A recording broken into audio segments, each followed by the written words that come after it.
The woman behind the counter at ATB Financial had been processing account closures for 11 years. I know this because I asked her later after everything had changed, and she told me that in 11 years she had never once had to excuse herself to get her manager in the middle of a routine account review. Not once. Until me.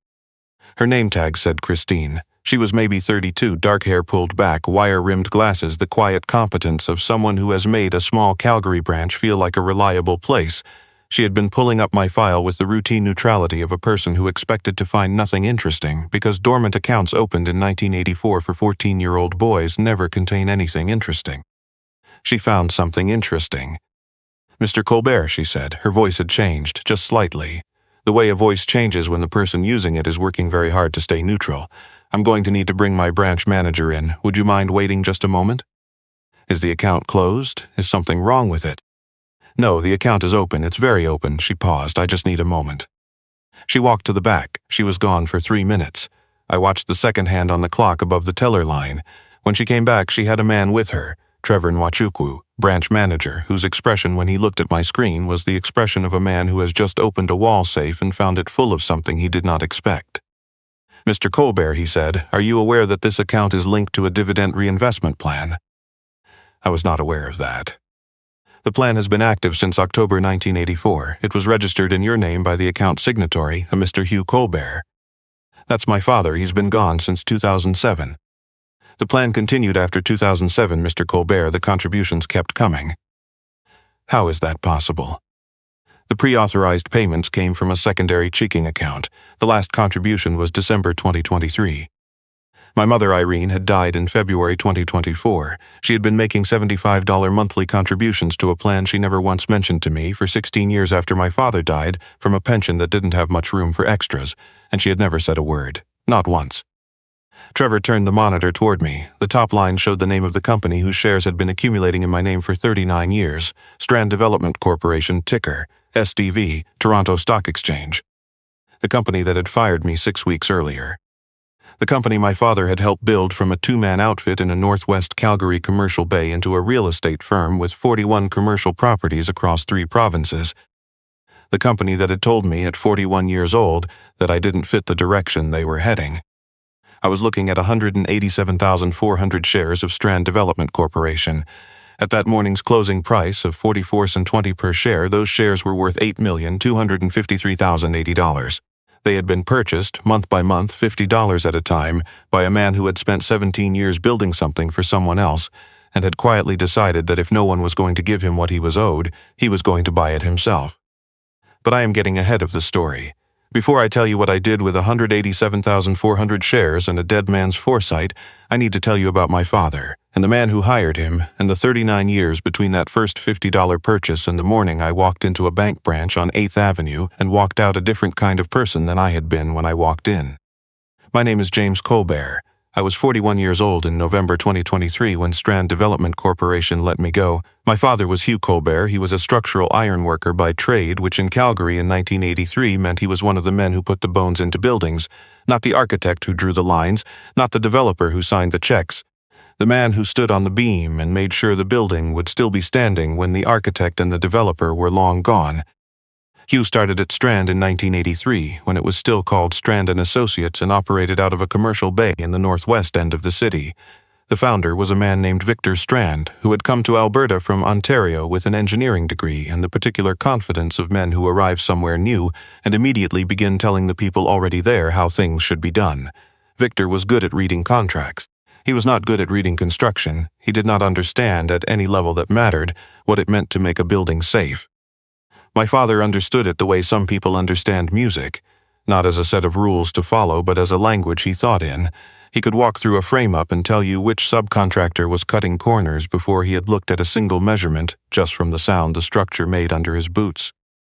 Victor hired my father full-time in 1984. Within 3 years, Hugh was running every field operation Strand had. He was the man the city inspectors called when they had a question. He was the man the subtrades called when they had a dispute. He was the man whose name was spoken quietly among the other ironworkers in Calgary, with the particular respect that only comes from someone who has never once been wrong about a structure. He was never in the photographs. I know this because my mother kept a scrapbook, those big green fabric-covered binders from the 70s, and I went through them after she died. Every project my father worked on had a ribbon-cutting photograph where Victor Strand stood at the front with a hard hat pushed back on his head and a smile smoke that said, "I built this." My father appeared in 7 of those photographs. In 4 of them he was partially cut off. He taught me to read blueprints before I could drive. On Saturday mornings he would spread the plans across the kitchen table in our house in Beddington Heights and walk me through them the way a teacher walks a student through a map. Patiently, without condescension, as though my 10-year-old understanding of load-bearing walls actually mattered to him. He treated my questions like real questions. He taught me that a building is not a thing that gets built. It is a thing that gets decided 1,000 times in the field by the people who are actually standing inside it. The blueprints are the intention. The building is the argument. Victor Strand promised my father a 15% partnership stake in 1989. I know this because my father wrote it in his notebook, a green Hilroy coil-bound that I found with his things after he died, in the flat, unembellished handwriting of a man who was recording a fact, not celebrating a promise. VS partnership, 15%, discussed Thursday. That was it. No exclamation mark, no elaboration. Just a date and a number that never became anything. In 2001, Strand Development went public on the TSX. Victor brought in a professional management team, a CEO from Toronto, a CFO from Vancouver, a VP of operations with an MBA who had never once stood on a beam. My father was offered a consulting contract at a rate that worked out to less than his existing salary. Victor shook his hand outside the new Strand Tower on Center Street and said, "Hugh, you built something special here. We're not going to forget that." My father drove home. He sat at the kitchen table and told my mother what Victor had said. My mother was a woman who had kept a household running on one income for 18 years and who had no patience for comfortable language. She looked at my father and said, "Then get a lawyer and make sure he can't." He didn't get a lawyer. What he did instead was something quieter, and he had already been doing it for 17 years. He had opened the account in October 1984. Strand wasn't public yet, that came in 2001, but by 1984 Victor had taken on 2 minority investors and limited shares existed through a private arrangement. My father was not offered shares as part of his compensation, he was offered a wage. What he did without telling anyone except my mother was contact one of those early investors, a man he had known since an apprenticeship in the 70s, and ask if he could purchase shares privately. $50 a month, whatever $50 bought at the current private valuation, which in 1984 was roughly $2 a share. He opened a regular investment account at a trust company on Crowchild Trail, in my name, not his. His name was on the Strand payroll. He didn't want Victor seeing an employee's name on a shareholder list, but a 14-year-old kid's name on a small trust account in a Northwest Calgary branch office was invisible. Nobody looks at the financial instruments of teenagers. He set up an automatic purchase plan, $50 every month on the 15th. He never told me. When Strand went public in 2001, the private shares converted to common shares on the TSX.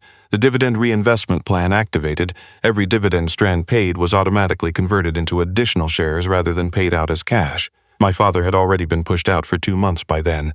He never saw a single dividend payment because every dividend was reinvested automatically into more Strand shares, accumulating quietly in an account registered in his son's name at a trust company no one thought to look at. He died in January 2007. Heart attack, one of those Calgary mornings so cold the air has weight. He was 63. He was shoveling the front walk of the house in Beddington Heights when it happened. My mother found him from the kitchen window. I was in Edmonton for a project, and I drove down the QEII in a car that kept sliding because the temperature had dropped to -30 and the highway was glazed. I buried my father on a Thursday. Victor Strand did not attend the service. He sent a flower arrangement with a card typed by his assistant. The card said, "With our condolences, the Strand family." Printed, not handwritten, for the man who had built Victor's company with his hands and his judgment and 17 years of Saturdays. My mother continued the $50 payments without a word to me. She moved the automatic transfer to her personal checking account and kept it running for 16 more years. Through the 2008 crash, when Strand's stock dropped by half and recovered, through the 2016 oil price collapse that hit every Calgary company, through her own health declining through her 70s.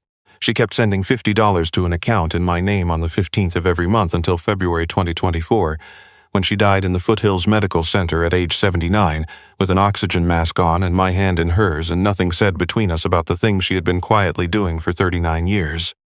I missed the last 6 hours with her.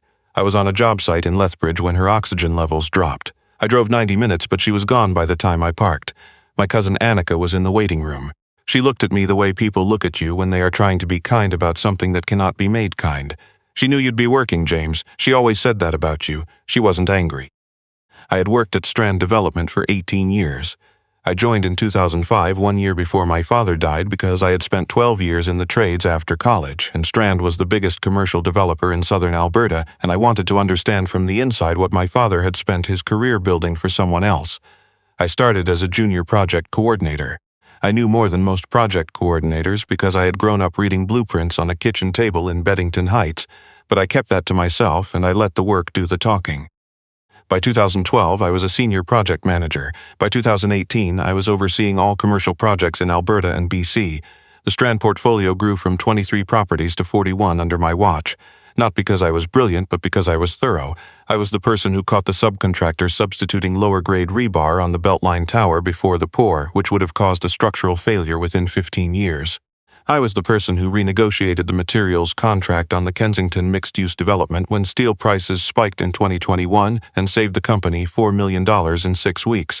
I was the person who read every site report for 18 years and never once missed a problem that became a disaster, because the problems I caught never had the chance to become disasters. I was in every project photograph from 2009 onward. I know because I counted them once during a dull budget review when the photos were on the boardroom wall and I had already read the spreadsheet 3 times. 26 photographs, in every one, Victor's son Mitchell Strand, who had taken over as CEO in 2019, was at the front with a hard hat and a smile. I was behind him, usually partially visible, sometimes just an elbow and a clipboard. Mitchell called me into his office on November 14, 2023. His office was on the 22nd floor of the Strand Tower on Centre Street, the same tower my father's ironwork had gone into in 2003, when the bones of that building were lifted into place by men whose names would never appear on the lobby directory.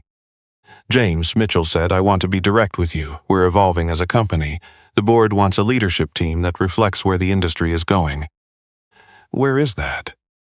Digital first, BIM integration, AI project management, a different kind of energy. The VP role needs to match that vision. I've been running BIM integration at this company for 3 years, Mitchell. It's not just the tools, it's the culture, the energy. We need someone who grew up digital. I'm 41 years old. He offered me 12 weeks of severance, $31,200 before tax, 18 years of preventing disasters, and the exit package was roughly what the company spent on a weekend's concrete delivery for a mid-size pour. He slid a non-solicitation agreement across the desk, prohibiting me from approaching Strand clients or subtrades for 24 months. I signed it. I had no leverage I didn't know yet. I cleaned out my desk in 40 minutes, 18 years in a banker's box, a scale model of the Kensington Tower I had been given at the topping out ceremony in 2021, a hard hat with my name on the back spelled correctly, a framed photo from the Beltline project where I was, as usual, mostly behind Mitchell, who was holding the ceremonial shovel while I stood to the left with a clipboard and an expression of someone concentrating on whether the grading around the entrance was going to drain properly. I drove home to my condo in Hillhurst, sat in the truck. I was 41 years old, and the list of what I had was this: roughly $340,000 in equity in the condo, my 2017 Ram with 180,000 kilometers on it, $22,000 in savings, a non-solicitation agreement, and a former employer whose CEO had, in documented words, told me I was the wrong kind of person for being precisely the right age for the job. For 5 weeks, I applied for project management and operations roles across Alberta.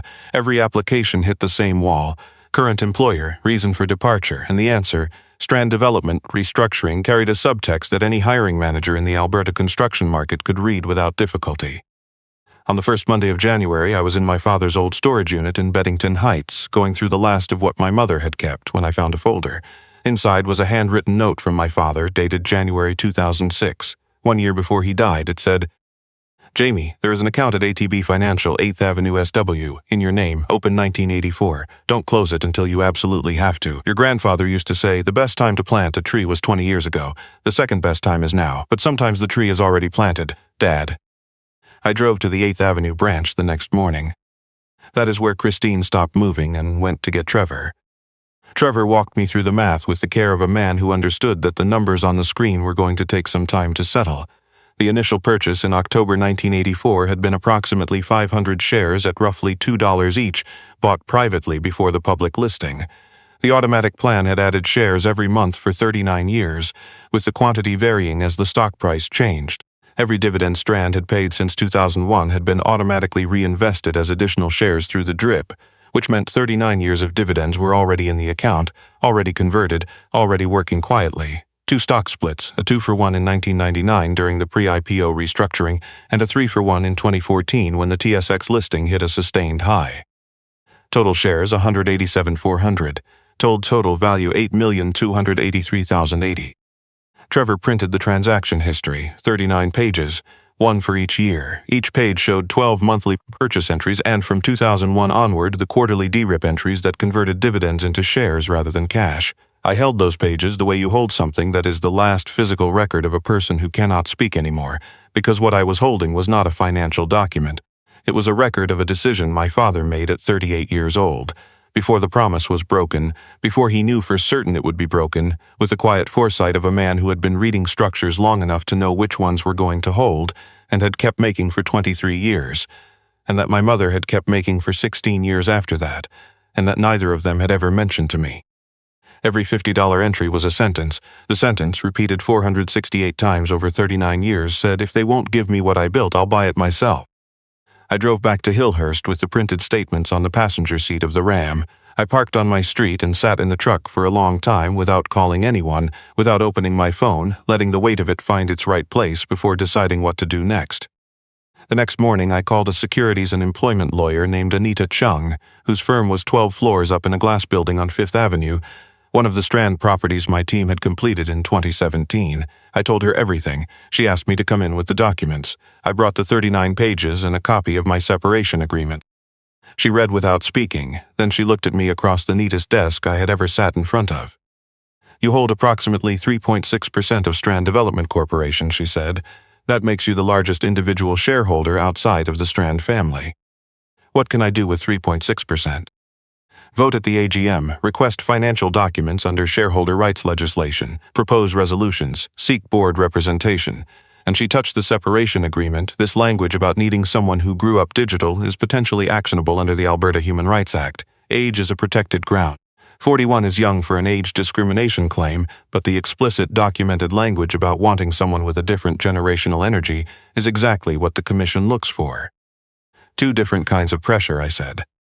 From 2 different directions. The human rights complaint goes after them from outside. The shareholder position goes after them from inside. Mitchell Strand has never had to manage a shareholder who also knows exactly where every cost overrun and code deviation in the last 18 years is documented. You know that, don't you? I knew exactly that. Anita and I spent 3 months preparing.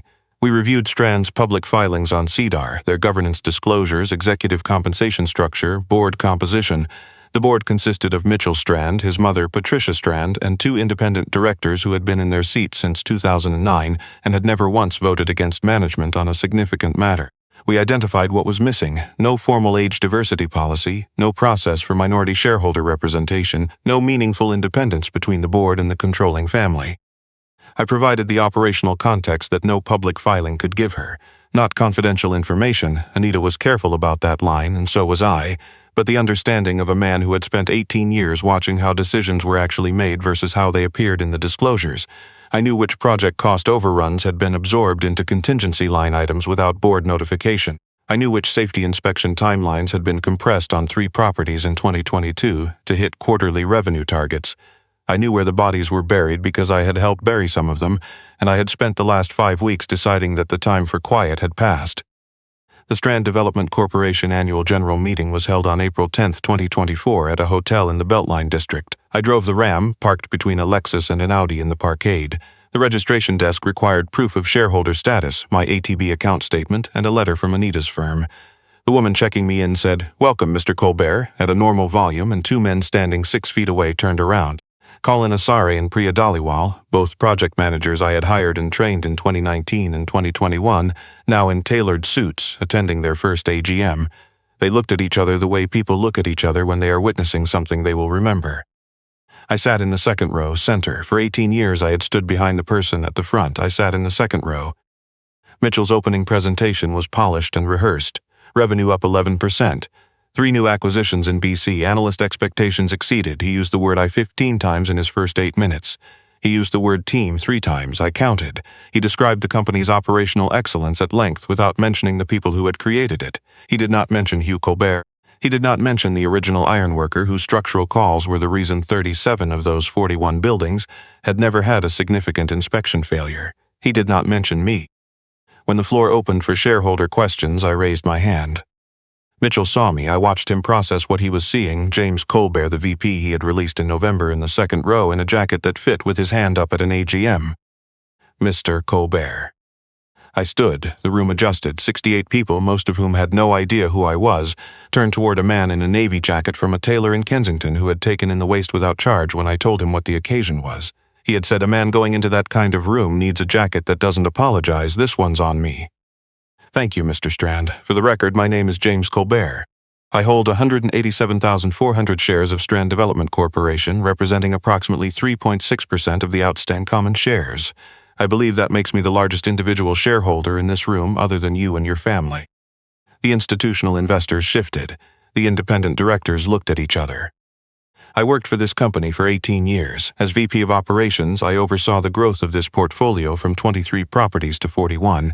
The 11% revenue growth you presented this morning was produced in large part by the systems I built and the standards I enforced. 3 months ago, you told me I didn't fit the company's direction because you wanted someone who, in your documented words, grew up digital. I was 41 years old. Mitchell's hands were flat on the podium. My shares were purchased beginning in 1984 by my father, Hugh Colbert. My father was a structural ironworker who joined Strand & Associates in 1983, the year your father founded this company. He ran every field operation Strand had for 17 years. He was promised a 15% partnership stake by Victor Strand. He never received it. When this company went public in 2001, he was handed a consulting contract at a reduced rate and a handshake. Your father told him at the door, "Hugh, you built something special here." And then he kept everything he had built. The room had gone quiet, not corporate meeting quiet, the quiet of a room recalculating. So my father opened an investment account in my name at a Calgary trust company in October 1984 and set up automatic share purchases at $50 a month. He set the plan to reinvest every dividend as additional shares because he understood that compounding works the same way good construction does, slowly, invisibly, and then all at once. He did this for 23 years until he died. My mother continued the contributions for 16 years after that. Neither of them ever told me. They just kept buying, because the name on the building belonged to someone else, but the work that made the building worth anything was done by a man whose name you will not find anywhere in this company's records. Mitchell was not moving. His face was composed. Whatever was underneath that composure was not. As a shareholder, I have 3 proposals for this meeting. First, I am requesting that the board commission an independent review of Strand's human resources practices concerning age and tenure, in light of my termination and the human rights complaint filed with the Alberta Human Rights Commission on my behalf. Second, I am requesting the creation of a minority shareholder representative seat on the board with nominees approved through a process independent of management. I am nominating myself.